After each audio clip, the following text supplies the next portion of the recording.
don't forget it.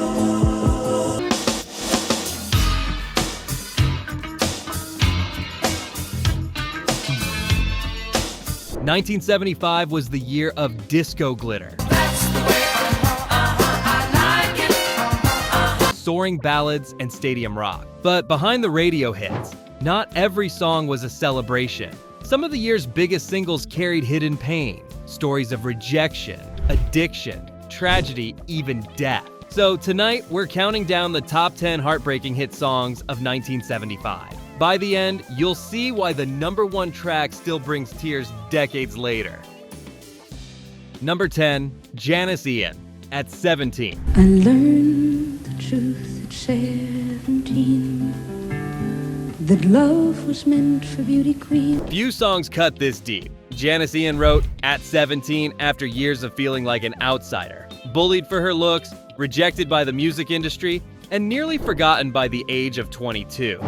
Cheerleaders and very tall and long blonde hair, and I was very short with curly dark hair. In 1975, the song soared to number 3 on the Hot 100, turning Ian into an unlikely star. Its lyrics about teenage loneliness and the cruelty of high school struck a nerve. Remember those who win the game, they lose the love they sought to gain. Especially for girls who never saw their struggles reflected in pop music. Ian herself said writing it was therapy for the scars of her youth. But success didn't erase the pain. Ian faced brutal criticism from the press, and her career faltered after the spotlight moved on. To this day, she calls it both her proudest achievement and her curse. The song that made her immortal, but froze her forever in teenage heartbreak. To those of us who knew the pain of Valentines that never came. Number 9, Barry Manilow, Mandy.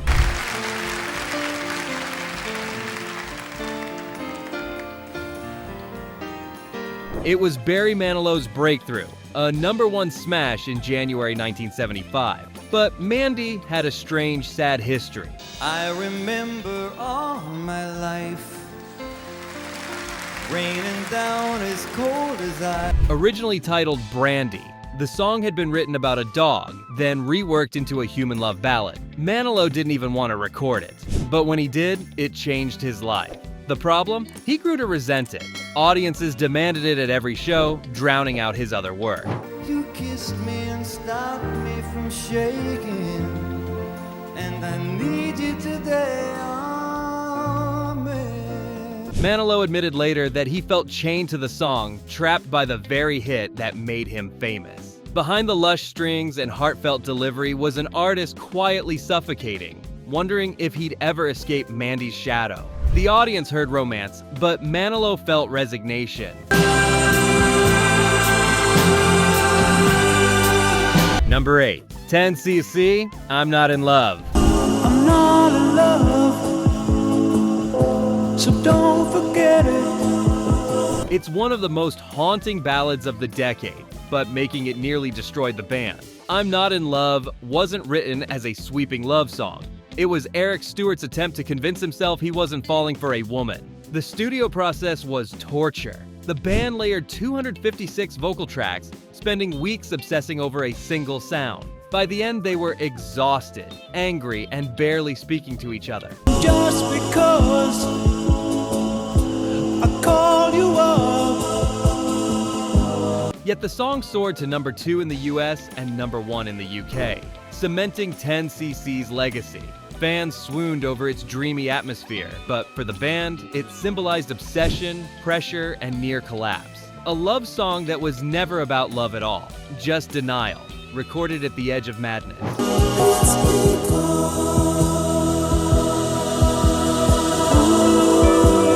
Number 7, Eric Carmen, All By Myself. And making love was just for fun. Eric Carmen stitched together heartbreak from 2 sources: his own depression and a borrowed Rachmaninoff piano concerto. Released in late 1975, All By Myself reached number 2 in 1976, making Carmen an overnight star. But the song came from isolation. Carmen later admitted he was living alone, writing in despair, feeling completely cut off from the world. All by he poured that emptiness into a song that millions would cry to. Adding insult to injury, Carmen didn't clear the Rachmaninoff sample and had to sign away royalties to the composer's estate, leaving him bitter over his biggest hit. It became a timeless anthem of loneliness and the saddest success of his career. Over the years, its haunting presence grew even larger, being featured in many films and TV series, from Friends to Bridget Jones's Diary and beyond, introducing the song to new generations and cementing its place in pop culture.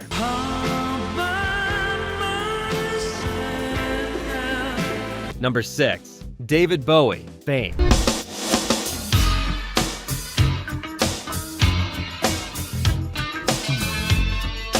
On the surface, it was Bowie's first US #1 hit. Funky, sharp, co-written with John Lennon, a career breakthrough. But Bowie later confessed that Fame was poison, his angry response to exploitation by his management.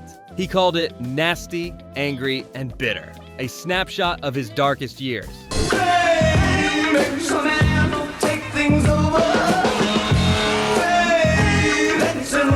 By 1975, Bowie was spiraling into cocaine addiction and paranoia. He barely slept, his weight dropped dangerously low, and he admitted later he lived on milk, peppers, and cocaine while recording. The song that crowned him in America was also the song that showed the cost of stardom. Fame didn't just make Bowie a superstar, it almost destroyed him.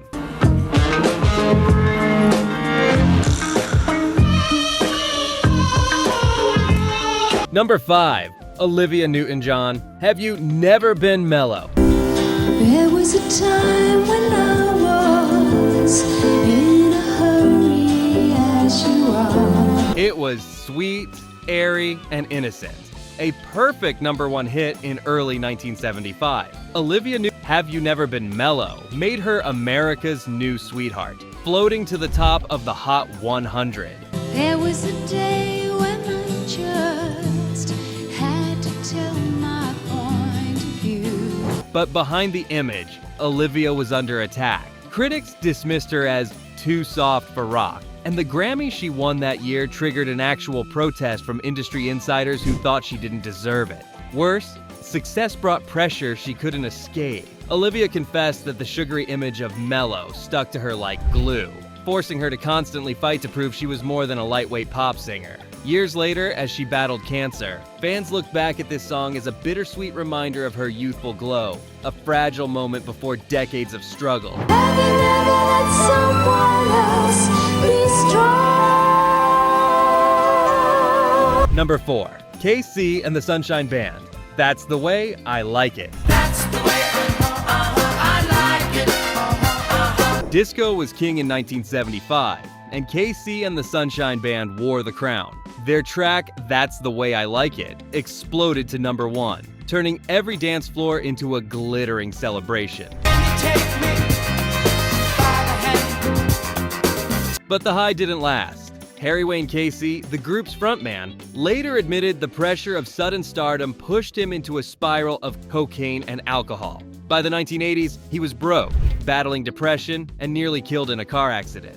What fans didn't know in '75 was that the man behind disco's most joyful anthem was fighting demons off stage. The irony was cruel. A song about pleasure became the mask for a life falling apart. And even Casey himself said years later, I liked it, but it almost killed me. That's the way I like it. Number 3. Paul Simon, 50 Ways to Leave Your Lover. She said it grieves me so to see you in such pain.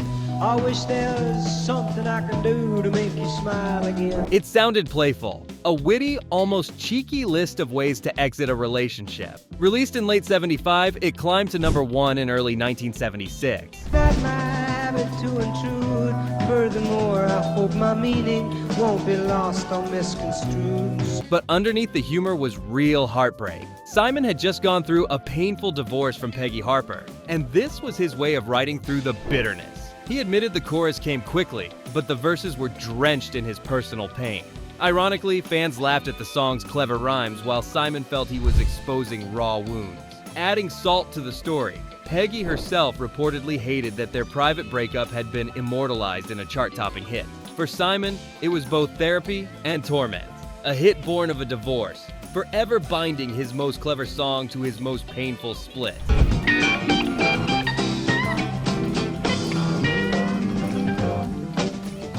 Number 2, Natalie Cole, This Will Be an Everlasting Love.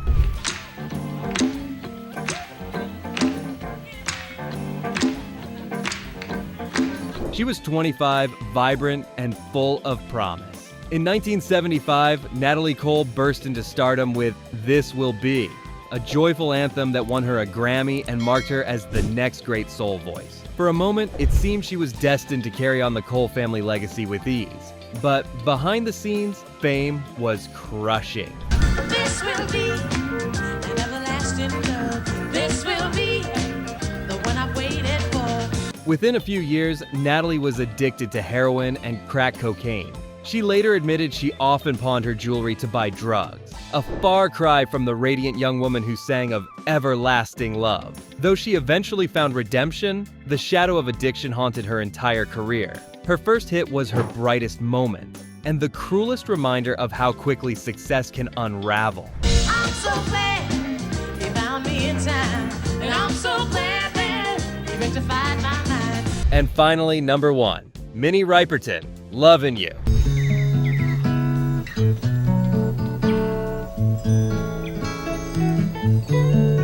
It might be the most bittersweet hit of the decade. In 1975, Minnie Riperton released Lovin' You, a delicate ballad that soared to number 1 on the Hot 100. Loving you is easy 'cause you're beautiful.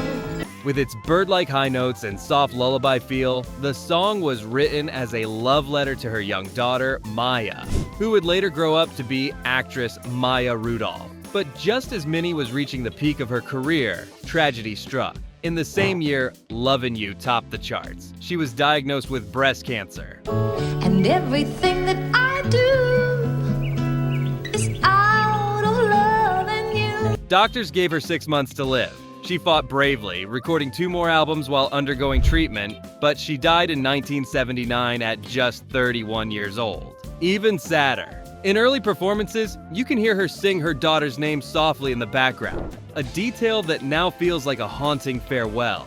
Lovin' You wasn't just a hit. It was a goodbye in disguise, left behind by a mother who knew her time was running out.